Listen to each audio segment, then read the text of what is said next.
The Doom That Came to Publix, Part 1. For the sake of context, I'm a welder. That's my profession, which last I checked, doesn't include working at Publix. Or maybe it does, and in that case, perhaps I'm the fool. I doubt it though. I'm also 19 with a baby face. So here I am, fresh out of my 10-hour workday, beat.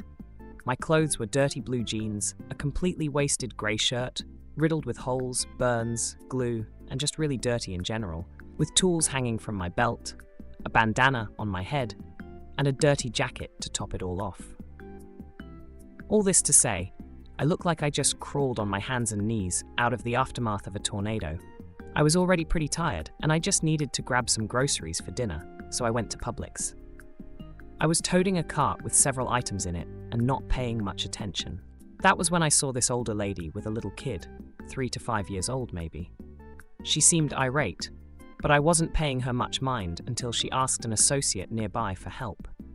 He said something too quiet for me to hear, and then said he'd send someone else over to help this old lady. Let's say her name is Karen.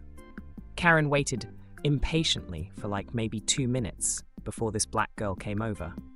This wouldn't have been an important detail to any sane, level-headed person, but it definitely upset Karen. She just got this uncomfortable look on her face, like she'd put a live beetle in her mouth. She said like, no, I'd like someone else. Which, we all know what that means. At this point though, Karen was visibly frustrated due to the fact that she was being made to wait longer. This poor employee with the Publix uniform on had a very what do I do now look on her face, because Karen was still clearly upset, but refused to say anything else. Karen eventually spots me standing down the aisle and accusatorily points her finger at me. Lightning strikes somewhere in the distance. My fate is sealed. It was my fault, really, by glancing in her general direction though.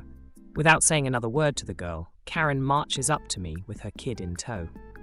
"You," she says, like an obese guy picking out his food at the local Carl's Jr., nay, like Jeffrey Dahmer picking out his next victim. I gulp.